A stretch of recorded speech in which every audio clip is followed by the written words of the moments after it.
We will start a book reading from today onwards. So I have got this book, Let's Talk Money, and this is by Monica Halan. She says you have worked hard for it. Now make it work for you.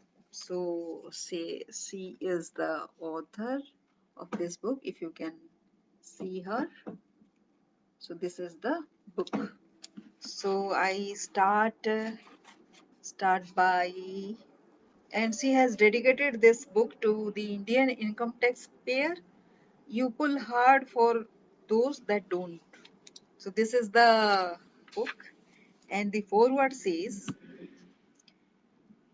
if you are reading this book, it is because at some point you have worried or are currently worried about money. Talking about money, even if you have it, is a curious taboo. We rarely have open and honest conversations about our spending and saving habits. People may boast about great investments like the stock that made them supersized returns, but shy away from mentioning the strain on their financial life caused by their expensive spending habits. Like that fancy coffee they order twice a day. That is spending, right? And that is extravagant spending. You don't need to spend and still you spend. So that is what she is talking. Interesting. We worry about investment the way we worry about our weight. Instead of dieting or investing being a habit, we only think of them as remedial measures when our weight or our bank balance goes too high or too low.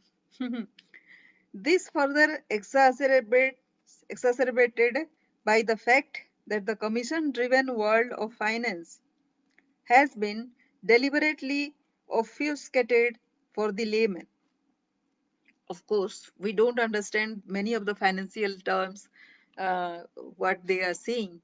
So today, somebody told me that if you surrender some policy within say 3 years, which is a 10-year policy, like say you one has to pay for 10 years, then after completing 3 years, if one surrenders that policy, then it kind of qualifies for the paid up period.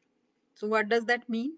It means that it will get 33%. 3 years is 33% of 10 years. So we will get 33% of the maturity amount. So that is what. So one doesn't understand ordinarily all these terms. So that is what she is saying.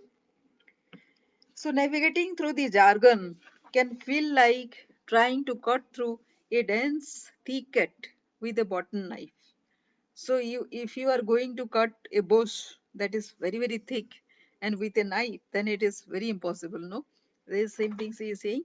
No wonder then, like the proverbial ostrich, many of us stick our heads in the sand, hoping if we don't see the problem, it doesn't see us too. Which is why I appreciate Monica's new book.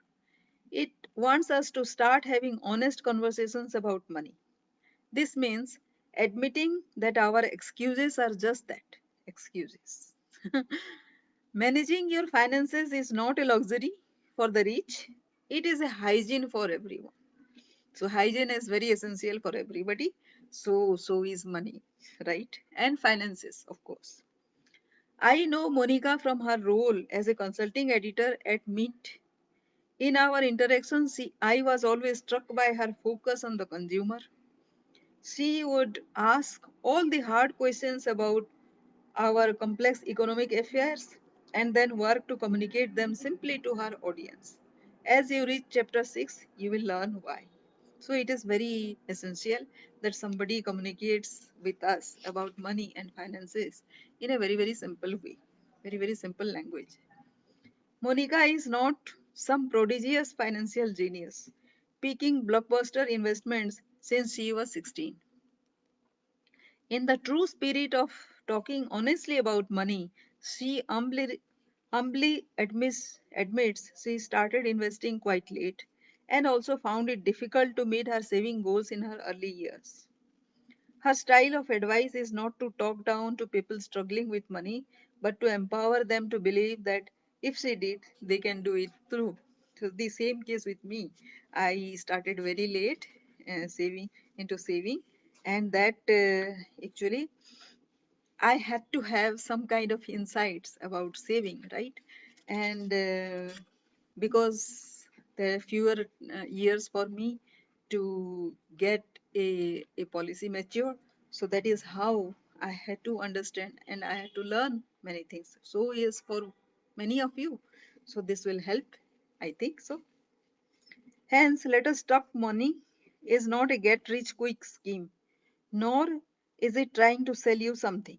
Unlike intermediaries who need to make themselves indispensable, Monica tries hard to make herself unnecessary after you have read the book.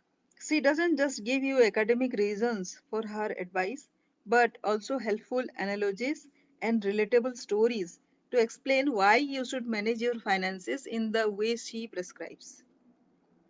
Her chapter on equity is full of delightful analogies that turn the intimidating task of portfolio selection into a much simpler task of choosing the right kind of vehicle for your needs. These examples are funny but also revealing. The value of this book, then, is not the technical details themselves. Monica summarizes them in less than half a page in every chapter. The delight is in reading her personal stories and those of her friends to understand these concepts. Instead of glossing over them, next time someone starts talking about fixed income products or equity linked saving scheme, the other reason why I am excited by the launch of Let's Talk Money is its timing when the economy is kind of very low, but somehow the stock prices are rising. So don't you wonder why it is so? So it will be interesting for us to find out why, right? If you are an investor, young or old, there is no better time for you to pick up this book than right now. India is in the middle of a digital transformation. Like I said, in 2015, we are going through the WhatsApp moment of banking. What does that mean? Today, you can open a bank account in less than a minute. With eKYC, it is not just same fancy new age banks that let you open accounts instantly, but also the nationalized banks you have come to know and trust. Monica recommends three different bank accounts: income, spend it, and invest it. Today, that's a total of 3 minutes versus three trips to the bank earlier. You need one OTP, one time password, instead of three sets of addresses and ID proofs, along with some 30 odd signatures. Moreover, you can access all of these bank accounts from any app using UPI, Unified Payment Interface. No need to worry about updating three passbooks every month. The app you choose doesn't even have to be your own bank's app. Interoperability means that you can choose the one that suits you the best. Mutual funds, once thought to be the investment instrument of the elite only, are now available, starting in sachets less than rupees 500 a month. Even gold is being sold digitally. Amazing. Technology like India Stack has reduced the friction between the intent and action to almost zero. It has also meant the removal of unnecessary intermediaries whose commissions are not in line with your needs. Many of the principles in this book can be set up once and forgotten. Thanks to where we are today in terms of technology, you can start investing in a completely paperless, presenceless, and cashless manner. But reducing friction is a trick for savings. Technology can also help you nudge your behavior by increasing friction for areas of spending. There could be apps that ask you to enter two OTPs for that unnecessary e-commerce purchase instead of the classic upsize. New age food ordering apps could prompt you to maybe downsize the price, saving your health and your money. Further innovations like the recently announced account aggregators will give you a consolidated view of all your finances, helping you track, analyze, and better decide how to implement the plan that Monica will shortly arm you with. Especially if you are a first time investor, it is truly exciting. The sophisticated yet simple to use tools available to digital native investors were never available to us an earlier generation. I hope you will enjoy this book and by the end of it can talk money both honestly and confidently. Yes. By picking up this book, you have already taken a great first step. Let me not stand in the way of you and your riches. Nandan Nilekani. Who is this? This person is okay. I'll remember and tell you. And he is the number two of Infosys, right? Yeah. So that is the forward today, and we will start from the chapter one from tomorrow. Thank you.